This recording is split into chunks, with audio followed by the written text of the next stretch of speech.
And then let's continue. Let's move to around frame 60 or so. Let's just go to the object editable spline level. And I think I have an idea of what we need to do with this object.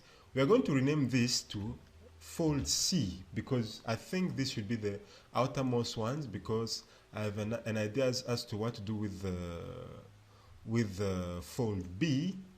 So please just move those vertices a bit outwards like that, so that it occupies more surface area, and even at the back there, of course. Okay.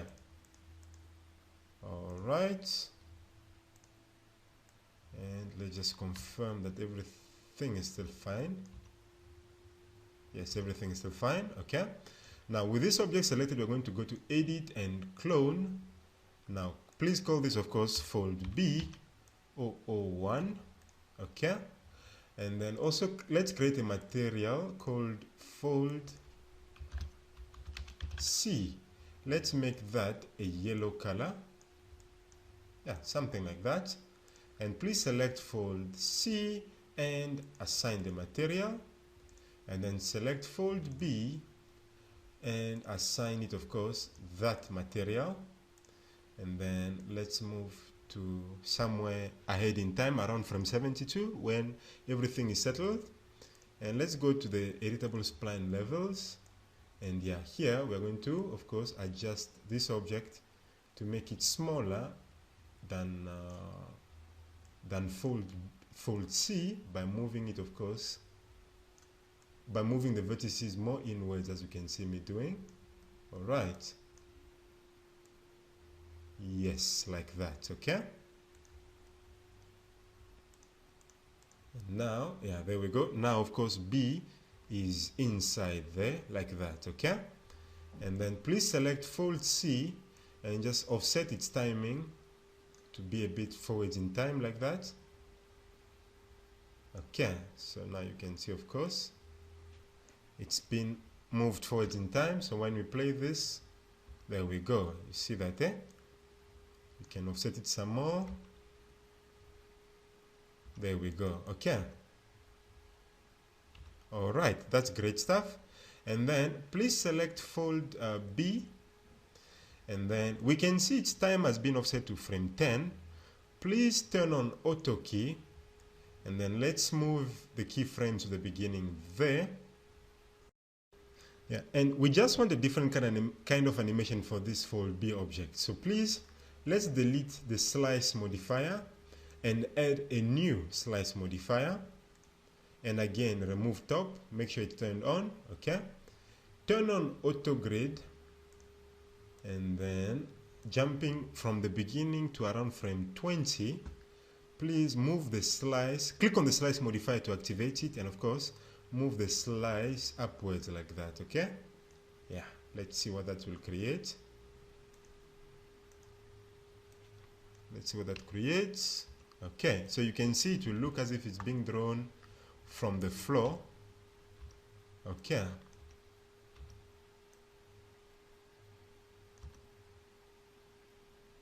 Okay, you see that, eh? It's just a different look, and that is basically what you are after.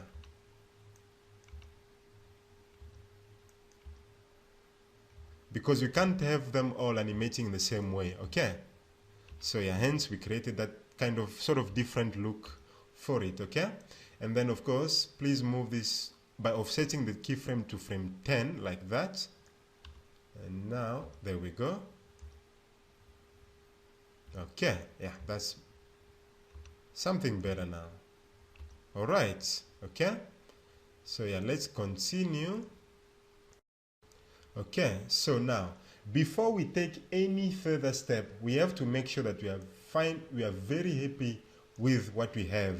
So, for instance, I'm realizing maybe I need to offset some of my keys here a bit forwards to make them a bit smoother in animation, yeah, something like that. You see, so please finalize the look, your keyframing, because what you're about to do next is going to be like one of those processes which, if you do it wrongly, you know, it can take you a long time to try and fix things again. So please adjust all your settings and make sure you are very, very happy. Okay. So yeah, I think I'm happy with mine. Okay. So I'm going to save my file. And so we have our animations and we are very happy so far with them. And then we just want to make sure that this is more or less the final look that each of these objects will have, each of these folds. Okay. For instance, especially the extrusion value. Let's reduce it maybe to something like 7. Let me just confirm whether that's fine. 7 or 8. No, I think 7 is fine. Okay. The shorter they are, of course, the more folds we can have. All right. So I've set mine to 7. So let's do that throughout for all of them. 7 and extrusion 7. Okay. All right. Then we are going to select our 3 objects, A, B, and C folds. Let me just reduce my window here and click OK. We are going to create a name selection set for them. Okay. So let's go, actually let's go to edit and clone. Make them copies and then click OK. And just move them out of the way so that they sit there and they can be used whenever they are needed. All right. So they're just copies of that and they can be called upon to address other animations in other areas. Okay. So that's fine. Then let's continue. First, save your file, of course. And now we are going to now do our first test of our fold being created. All right. Here's what we need to do. We are first going to hide these objects here, the B and the C folds. Right click and hide selection. That way we are only left, of course, with this one here to make our life easier to see what's what. Okay. So that's what we do at first, as we said. And then second thing we are going to do is the following. We need to test how many do we need to fill up an entire column of folds. Okay. So we're going to be using the front view for reference. So let's switch to the front view and turn on shaded and edge faces. That way we can see what will be happening there. Okay. Now, while in the front view, here's what we need to do. We need to duplicate these objects going up. So here's what we need to do. We need to go to Tools, Array. And then you'll get this window that pops up. Now, what the Array tool allows us to do is to create several copies of an object in a very efficient way. Because with this tool, we can adjust so many settings that we need so that we get exactly what we want. First thing we are going to do is we are going to click on Preview. Okay. Now, we are then going to see which axis do we need to manipulate to get the number of objects duplicated across. So please try and adjust please try and increase the X value, and you see what it does. You can see, of course, it's trying to duplicate objects along the X axis, which is wrong because we want them to be going upwards. So that's wrong. So please right click on the 2 spinners to turn the value to 0, or you can always enter 0 on the keyboard. Let's try on the Y axis. Yes, that's more like it. Yeah, we need to duplicate these objects along the Y axis. Okay. Now, how many of them do we need to fill up the gaps in there? Well, this is the part where we then need to increase the count value. And please make sure the type of object is a copy and not an instance. Okay, or else what I want to show you won't work. Okay. So please increase the number for the count. And then try and reduce that value some more, just to get them closer enough to each other.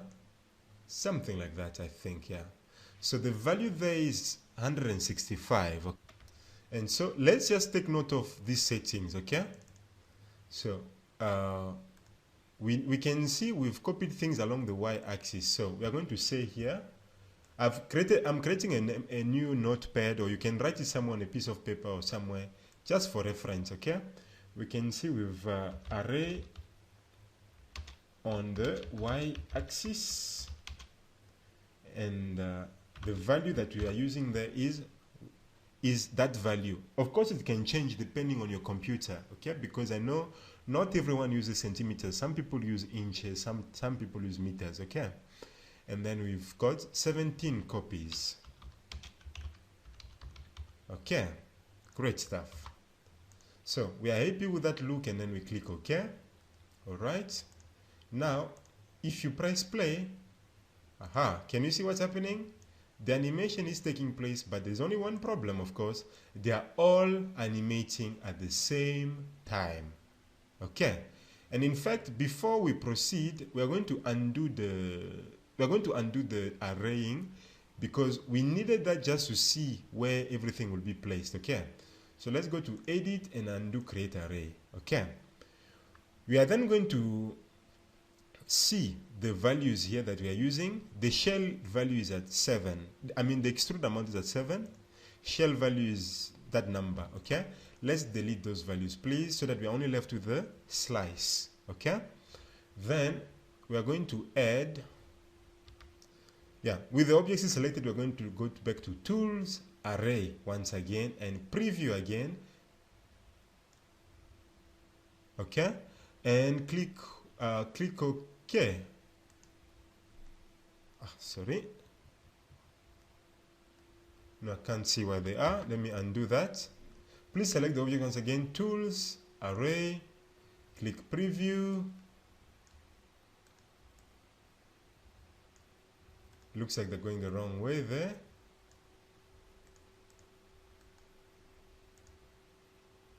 Let's see.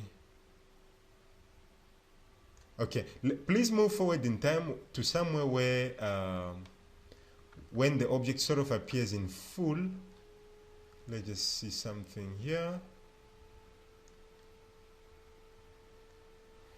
Actually, I believe the object is there, it's just hiding. That's why it's not appearing, because of course there's a slice modifier applied on it. So let's go to tools, array. Keep the setting at 17, and remember this is the value we had used before. Right click and copy that so that we can of course paste it back in there on the Y axis. Click on preview. Sorry. We have to be in the front view. Tools, array, paste the value there, preview, click OK. All right.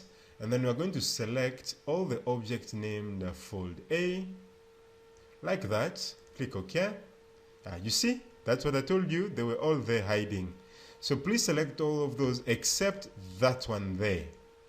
We don't need that one which is there. Okay. It's already got things done to it. Okay. And then of course to these objects we're going to add, let's see, okay, it seems to be difficult to add the extrude modifier. So as we said, we can see clearly the objects are there, but because they don't have a shell or extrude modifier, that's why they look like they're not there. So we are going to adjust things by doing the following. Please select fold 001, okay? And then we are going to go ahead and add the extrusion modifier. But to add that, you can see clearly 3D doesn't allow us to add the extrusion modifier above the slice. So that's because the extrusion only works on splines. So please click on the spline object and then add extrude. There we go. And also add shell. Okay. Now, you see? Now the object finally, of course, appears once again. Okay. Now, what we need to do is copy the extrude and the shell. In other words, hold Control and click extrude and shell, and then right click and copy. Okay. And then let's go ahead and begin to paste them for each of these folds. So we're going to go to fold not that one. Let's just rename this to something else, maybe fold A original. That way we don't confuse it with other ones, okay? So instead, let's go ahead and pick fold 003. Yeah, there it is. Click on editable spline and then right click and paste instanced. Paste instanced. There we go. You see? Okay? We are selecting paste instance because with that we can adjust, you see, we can adjust both their values and updating right away, you see. And even in the shell values, you see, we can adjust the shell modifiers values and the update for both of them at once. All right. So we continue, of course. Fold 004, click on editable spline, right click, paste instance. Next one, you know, we keep on doing that for each of these folds because we want maximum control. Okay, because you never know, maybe somewhere along during the project, maybe your client might want to say, no, can you make these objects taller, you know? And then what you're gonna do, you'll be stuck with the modifiers that you don't really have much access to, because you'll be stuck having to redesign everything from scratch, you see. So at least with these, we know that with one option, we can pull up, we can adjust all the extrusions with one click, because of course they're instances of each other. Okay, so we go ahead and pick that one. Okay, and of course we do the same for all of them.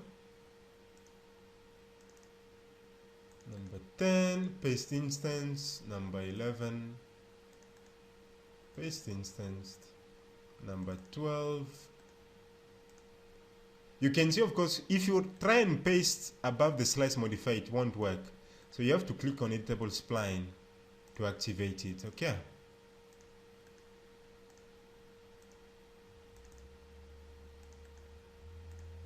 There we go. We are getting there.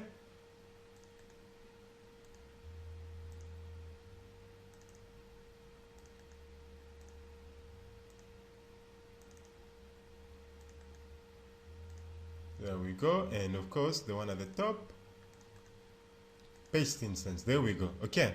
And as we said, with one click, if you select any of these and you go to the extrude, you can adjust all the extrusions at once, you see.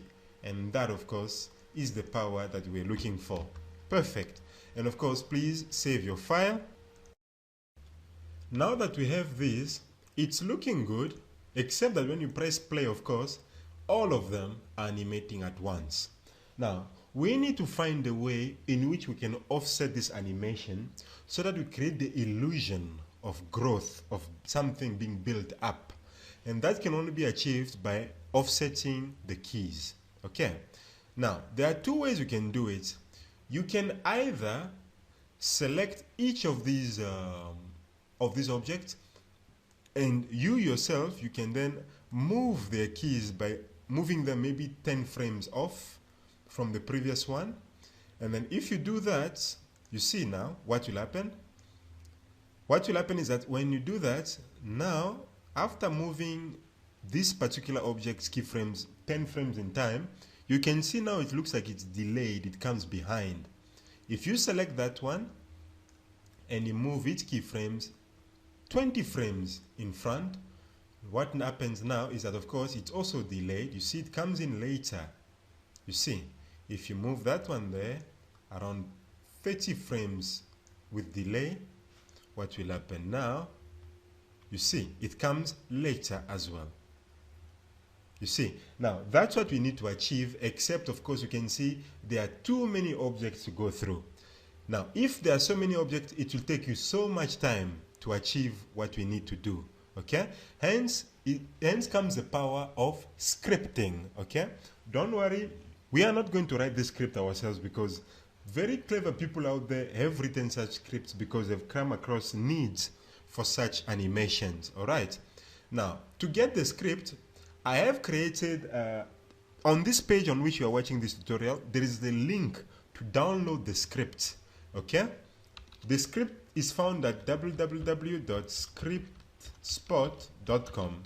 Okay, it's a very, very useful website. In there you get very amazing scripts for 3D Max to enable you to do all kinds of fun, interesting things. Okay, from animations to keyframes to rigging.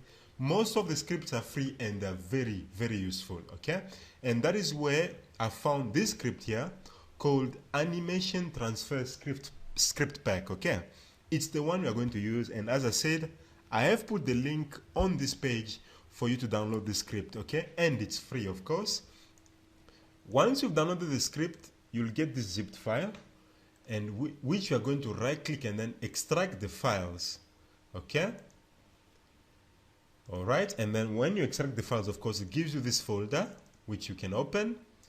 What we are looking for can be found under anim transfer T. So double click on that. And the keyframes, then, the script you're looking for, of course, is this one here.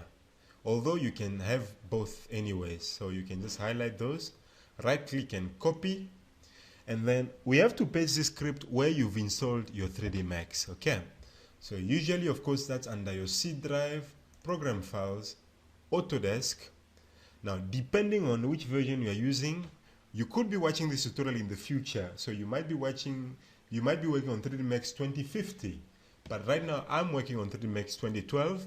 I know it might sound like it's very dated, but hey, it's the times that I recorded it in. Okay. So, and then once you open up your 3D Max folder, depending on which version, you then scroll down until you find the scripts folder. Scripts. And then you come in here, right click and paste. Okay. And you can see I already have this script already in my scene, in my scripts folder. All right. So that is the path where they go. C drive, program files, 3D Max, scripts. Okay. All right. And when you open the help file of this script, you can see, of course, what this script is able to do. You know, it allows you even to reverse animations, you know. It's so useful, and you'll see what it can do for you. Okay. All right, so back to our page here. We are going to move back the keyframes which we had offset manually, such as that one and that one. We're just moving it back to where it's supposed to be, and even that one, of course. All right, so yeah, they're back to the way they started. All right, and of course, I strongly advise, please save your. And now comes time to run our script to make things happen. To do that, we are going to click on Make Script, Run Script. Now, as you can see, this is the very same script folder into which we had pasted our script. All right. And then there it is, anim transfer T keyframe. That's the one we are using. Double click, and then it's going to open up for us. There we go. Now, here's how this script works. This script, here's how it works. You're going to click on the object upon which everything else will be offset. In other words, let's say that this is your primary object. This is the firstborn object. So this object will be the reference, and then everything else will be offset according to the timing of this object. Okay. So we're going to click on pick reference, and of course pick that object. And you can see, please make sure that it does update there, or else you might not be doing something right. Okay. Second thing to do is, how many frames do we want to offset by? You know, like how many frames, like what kind of delay do you want? I think for our purpose, we are going to go for 10 frames. In other words, each of these objects will be drawn 10 frames later. Okay. In other words, they will only be animated after 10 frames. And then we are going to select, and please click. By the way, here's something important to note. This script works in the following way. It works sequentially. In other words, the first object which will be animated will be that. And then that one will be animated. And then that, and that, and that, and that, and so forth. Okay? If you select things randomly, it will also animate them randomly. And I'll show you what I mean by that. But for our purpose and for the sake of time, just do what I'm doing. So we've selected from that one until that one. We leave everything else alone. And then we click OK. All right? Okay. And as we said, we've selected the reference to be the first one, the firstborn, and then we've highlighted them sequentially. Okay, very crucial. We selected from that one to the last one, which is number 18. And then we've made sure that the offset is set at 10. That means 10 frames offsetting value. And then click transfer. Boom. Okay. Now, go back to the beginning and then press play. Aha. Do you see now what happens? And the magic is happening, of course. our object looks like it's building up from nothing, you see. And each, of course, is being offset by 10 frames. And you can see we are running out of frames to show things. So please click on the time configuration button, change the number of frames maybe to 300 and click OK. Alright. That way we have all the time in the world to see what's happening. There we go. And can you see, of course, how beautifully our object is animating there? You see that? And this is exactly what we needed to have. Look at that, eh? And it's all easily done by having picked the reference to be the firstborn, and then we highlighted the object sequentially, and then of course we changed the offset value to something like 10. Okay, and of course it's done. This script is written by a genius called Mr. Rock and Roll. Wow, interesting name, I must say. Okay, and remember what I warned you about. Check what you can do. Because the extrude value is an instance of each other, you can adjust. You see that? You can play with the value of the extrusion at any time. You see? You can set it at 8 or 9 for that matter, and you can see it updates for all of them at once. Look at that, eh? This is just beautiful, isn't it? There we go. And they're beautifully animating there from nothing. That's exactly what we wanted to have. And I think I'm going to set mine back to 7 the way it was before. Alright. So we are happy and we save our. So we were happy with that. Now let's go. Actually, let's first rename this object here to something else. For instance, this one here. Just rename it to C original. Okay. And even that one, call it B original. Okay, yeah, A is already renamed original. Okay, that's great. Now let's do the following. Let's go to the display panel, unhide by name. Please unhide fold B001. All right, and select it. Okay, all right, and then of course it's time that it also undergoes animation. All right, but before it does, of course, we need to do the following. Let's see. Okay, we need to duplicate the fold B object, of course, but then that means we need to get rid of the extrusion and the shell as before. So delete those modifiers. All right, and then we are going to go to the front view, where we need to array these objects, of course. So let's go to let's go to Tools, Array, click on Preview. There we go. And I think these values are actually still fine. Okay. And yeah, just click OK. All right. And I'm sure you know what we need to do next, of course. We are going to select the very first one, B001. Click on Editable Spline, and then we're going to add Extrude. There we go. Give it a value of 9. And of course, shell modifier. There we go. There we go. So that's what the object is looking like. Please click, hold Control and click the shell and the extrude, and right click and copy. And of course, we need to paste them on each of these, paste instance. There we go. On each of the subsequent fold B objects. I know it sounds like pasting a lot of things, but hey, trust me, it comes in handy in the end, of course, because we know we will have the ability to paste or to adjust the extrusion values at any time. Okay. We can adjust the extrusion values. We can even adjust, of course, the shell values, so that we can decide just how thick we want our objects to be.